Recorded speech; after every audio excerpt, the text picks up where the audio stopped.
என் அன்பு சகோதர சகோதரிகளே, இயேசு கிறிஸ்துவின் நாமத்தில் என் அன்பின் வாழ்த்துக்கள். இன்றைய முத்தின் மூலமாக மீண்டும் இன்றைக்கு உங்களை சந்திப்பதில் மகிழ்ச்சி. கர்த்தர் உங்களை ஆசிர்வதித்து எல்லா கிருபைகளினாலும் நன்மைகளினாலும் ஆண்டவர் முடிசூட்டுவாராக. தேவன் நமக்கு நிறைய நன்மைகளை வைத்திருக்கிறார். ஆனால் அந்த நன்மைகளை சுதந்திரித்துக் கொள்வதற்கு நம்ம என்ன செய்யணும், எப்படி வாழணும் அப்படின்றத நம்ம தியானித்து கொண்டிருக்கிறோம். 65ஆம் சங்கீதம் 11ஆம் வசனம், வருஷத்தை உடைய நன்மையால் முடிசூட்டுகிறீர், உமது பாதைகள் நெய்யாய் பொழிகிறது. வருஷத்தை நன்மையால் முடிசூட்டுகிறவர் இந்த வருஷத்தில் இன்னைக்கு வரைக்கும் நமக்கு நன்மைகளை செய்திருக்கிறார், இனியும் செய்ய போகிறார். எதிர்காலத்தில் நிறைய நன்மைகள் இருக்குது. சுதந்திரிக்க ஆயத்தப்படுங்க. எப்பொழுது அந்த நன்மையை கர்த்தர் நமக்கு தருவார்? 84ஆம் சங்கீதத்தின் 11வது வசனத்தை நான் படிக்கிறேன். சங்கீதம் 84:11வது வசனம், தேவனாகிய கர்த்தர் சூரியனும் கேடகமுமானவர், கர்த்தர் கிருபையையும் மகிமையையும் அருளுவார், உத்தமமாய் நடக்கிறவர்களுக்கு நன்மையை வழங்காதிரார். உத்தமமாய் நடக்கிறவர்களுக்கு நன்மையை வழங்காதிரார். பாருங்க, அவர் சூரியனும் கேடகமுமானவர். அவர் தான் வெளிச்சம், அவர் தான் பாதுகாப்பு. பாருங்க, அடுத்தது அவர்தான் கிருபை, அவர்தான் மகிமை தருவார். கிருபையும் மகிமையும் தரார். சூரியனும் கேடகமாக இருக்கார். அப்போ இதுதான் நன்மை. எங்கே போனாலும் ஒரு வெளிச்சத்தில் நம்ம இருப்போம். எங்கே போனாலும் அவருடைய கேடகம் நம்மளை சுற்றி இருக்கும். எங்கே போனாலும் தேவ கிருபை உங்கள் மேலே இருக்கும். எங்கே போனாலும் அவர் அந்த மகிமையை நமக்கு தருவார். இது எவ்வளோ பெரிய ஒரு ஆசீர்வாதம். நீங்கள் போகிற இடமெல்லாம் உங்கள் மேலே ஒரு மகிமை இருக்கும். நீங்கள் போகிற இடமெல்லாம் ஒரு மேன்மை. நீங்கள் போகிற இடமெல்லாம் ஆண்டவருடைய பாதுகாப்பை கர்த்தர் இந்த வருஷத்தில் நமக்கு வைத்திருக்கிறார். அந்த நன்மையை எப்போ தருவார்னா, உத்தமமாய் நடக்கிறவர்களுக்கு அவர் கொடுக்கிற நன்மை. உத்தமமாய் நடக்கிறவர்களுக்கு. தேவனுடைய பிள்ளைகளே, மனுஷர் முன்பாக நம்ம வாழ்கிற வாழ்க்கை அது உண்மையாக இருக்கலாம். ஆனால் தேவனுக்கு முன்பாக உத்தமமாய் வாழ கற்றுக்கொள்வோம்.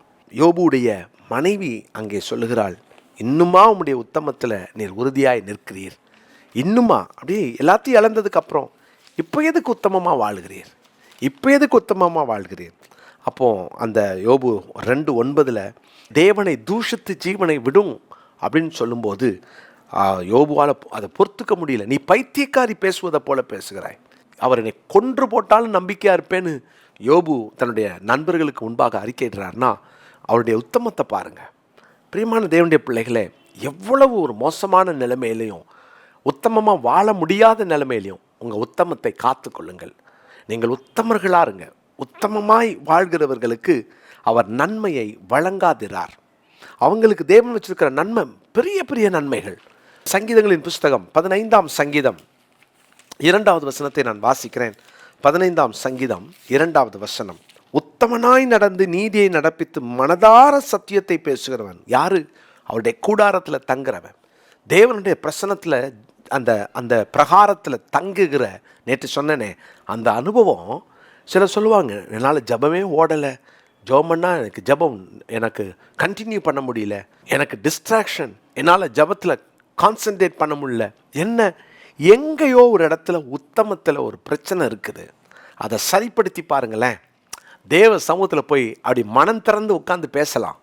அந்த உத்தமத்தை பிசாசு எங்கேயோ திருடுறான். அந்த உத்தமத்தில் உங்களால் நிற்க முடியாமல் ஒரு போராட்டம் வருதா, அந்த இடத்த நீங்கள் சரி செய்து பாருங்கள். உத்தமமாய் நடக்கிறவர்களுக்கு அவர் நன்மையை வழங்காதிரார். அவர் நன்மையை வச்சிருக்கிறார். நீதிமொழிகளின் புஸ்தகம் 28ஆம் அதிகாரத்தில் 10வது வசனத்தையும் நான் வாசிக்கிறேன். நீதிமொழிகள் 28ஆம் அதிகாரம் 10வது வசனம், உத்தமர்களை மோசப்படுத்தி பொல்லாத வழியில் நடந்து கொள்ளுகிறவன் தான் வெட்டின குழியிலே தானே விழுவான். அடுத்த பகுதி ரொம்ப முக்கியமானது. உத்தமர்களோ நன்மையை சுதந்தரிப்பார்கள். ஆமேன். உத்தமர்களோ நன்மையை சுதந்தரிப்பார்கள். இந்த நாளுடைய மனப்பாட வசனம் இதுதான். 28ஆம் அதிகாரம் நீதிமொழிகளில் 10வது வசனம், உத்தமர்களை மோசப்படுத்தி பொல்லாத வழியில் நடக்கிறவன். நீங்கள் உத்தமமாக இருக்கிறதுனால உங்களை மோசப்படுத்தி பொல்லாத வழியில் விழுந்து உங்களுக்கு குழி வெட்டுறானா, பெரிய தூக்கு மேடை ஆமான் கட்டின மாதிரி கட்டுறானா, பயப்படாதீங்க. அந்த ஆமானுக்குரிய ஆசீர்வாதங்கள் எல்லாம் மொர்தெக்காய் கைக்கு வரப்போகுது. அதுக்கு தான் கர்த்தர் அவனை இன்னும் பெருசாக கெட்டுப்பா, இன்னும் உயரமாக கெட்டு, 49 அடியில் இன்னும் 50 முழமாக கெட்டு, ஏன்னா உலகமே உன்னை போடுறத பார்க்கணும். அப்படின்னு ஆண்டவர் அவனையே கெட்ட வச்சார். ஏன்னா உத்தமமாக நடக்கிறவர்களை மோசப்படுத்துகிறவன் அந்த ஆமான். இன்றைக்கி உங்கள் வாழ்க்கையில் உங்கள் குடும்பத்தில் உங்களோட போராடுகிற ஏகப்பட்ட ஆமான்கள் இருக்கலாம். பயப்படாதீங்க, நீங்கள் உங்கள் உத்தமத்தில் இருங்க. அதனால் நீங்களும் அவனுக்கு சரிக்கு சரி, நீ 50 முழமாக நான் 100 முழம் தூக்கு மாட கட்டுறேன் பாருன்னு சொல்லாதீங்க. இருக்கட்டும், நீங்கள் அமைதியாக நம்ம உத்தமத்தில் நடப்போம். அவர் நன்மையை நாம் சுதந்தரிக்க செய்வார். இந்த வார்த்தை ரொம்ப முக்கியமானது. நன்மையை பெறுவோம் என்பதல்ல, நன்மையை சுதந்தரிப்போம். அந்த சுதந்திரம் நமக்கு வரப்போகுது. தேவனுடைய பிள்ளைகள் இந்த ஆசீர்வாதத்தை ருசிங்க. நன்மையை சுதந்தரித்து கொள்ளுங்கள். பிரியமானவர்களே, கர்த்தர் இன்னைக்கு இந்த கிருபைகளை நமக்கு தருவாராக. அந்த உத்தமத்தில் நில்லுங்க, அந்த உத்தமத்தில் வாழுங்க. இந்த உத்தமமாய் நடக்கிறவர்களுக்கு தேவன் நன்மையை வழங்காகிறார். ஜோமல்லாமா உத்தமத்தை காத்துக்கொள்ள ஆண்டுகிட்ட கேளுங்க. நல்ல தகப்பனே, ஒவ்வொரு நாளும் உத்தமமாய் வாழ, உத்தமத்தை காத்துக்கொள்ள எங்களுக்கு கிருபை தாரும். சின்ன விஷயத்தில் கூட எங்கள் உத்தமத்தில் உறுதியாக நிற்கணும். உயிரே போனாலும் எங்கள் உத்தமத்தில் நாங்கள் உறுதியாக இருக்கணும். எங்களுக்கு அந்த கிருபையை தாங்க. ஆண்டவரே, உங்கள் பிரசன்னத்தில் எங்களை அர்ப்பணிக்கிறோம். ஆண்டவரே, எங்களுக்கு நீர் வைத்திருக்கிற, நாங்கள் சுதந்திரிக்கணும்னு எங்களுக்கு வச்சிருக்கிற அந்த நன்மைகளுக்காய் ஸ்தோத்திரம். நாங்கள் காத்திருக்கிறோம். எங்களையே உமக்கு தருகிறோம். இயேசுவின் நாமத்தில் ஜெபிக்கிறோம் நல்ல பிதாவே, ஆமென். என் அன்பு சகோதர சகோதரிகளே, ஆண்டவராகிய இயேசு கிறிஸ்துவின் நாமத்தில் என் அன்பின் வாழ்த்துக்கள். நம்ம ஆண்டுடைய பெரிதான கிருபையினால் நிறைய சமூக பணிகளிலே ஈடுபட்டு கொண்டிருக்கிறோம். இந்த விங்ஸ் ஆஃப் விக்டரி என்ற இந்த சமூக அறக்கட்டளையை நாம் ஆரம்பித்து ஆண்டுடைய பெரிதான கிருபையினால் கடந்த நாட்களில் ஜெயத்தோடு வெற்றிகரமாக செய்ய தேவன் கிருபை செய்தார். இதில் டயாலிசிஸ், நம்ம இலவசமான டயாலிசிஸ் செய்து கொண்டிருக்கிறோம். கர்த்தருடைய பிள்ளைகளே, இதில் ஆண்டுடைய கிருபையில் அண்டர் ப்ரிவிலேஜ் பிள்ளைங்களுக்கு நம்ம இலவசமாக நம்ம ஐஏஎஸ் அகாடமி நடத்திக்கிட்டு இருக்கிறோம். தேவனுடைய பிள்ளைகளே, நீங்கள் பெரிய இந்த காரியங்களுக்காக ஜெபித்து கொள்ளுங்கள். வாழ்வாதாரம் குன்றிய சகோதரிகளுக்காக இலவசமான ஜூட் தைக்கிற, பேக் தைக்கிற ஒரு தொழிலையும் நாம் செய்து ஏற்பாடு பண்ணி அதையும் நாம் நடத்தி வருகிறோம். அதோடு கூட பேக்கிங் கிளாஸ் அடிக்கடி நடத்துகிறோம். இப்படி பெரிய காரியங்களை நம்ம செய்து கொண்டிருக்கிறோம். இந்த பெரிய திட்டங்களுக்காக ஜெபித்து கொள்ளுங்கள். இந்த வருஷத்தில் நம்ம இலவசமான மருத்துவமனை நாம் ஆரம்பிக்க வேண்டும். ஜெபம் பண்ணிக்கோங்க. இதெல்லாம் பல தேவைகள் இருந்தாலும் இன்றைக்கும் இதை பார்த்து கொண்டிருக்கிற எனக்கு அருமையான சகோதர சகோதரிகளே, ஒவ்வொரு மாதமும் உங்கள் சார்பிலே ஒரு 500 ரூபாயோ ஒரு 1000 ரூபாயோ நீங்கள் இந்த கீழே காண்கிற இந்த அக்கௌண்ட் நம்பருக்கு நீங்கள் அனுப்ப உங்கள் அன்போடு நான் கேட்டுக்கொள்கிறேன்.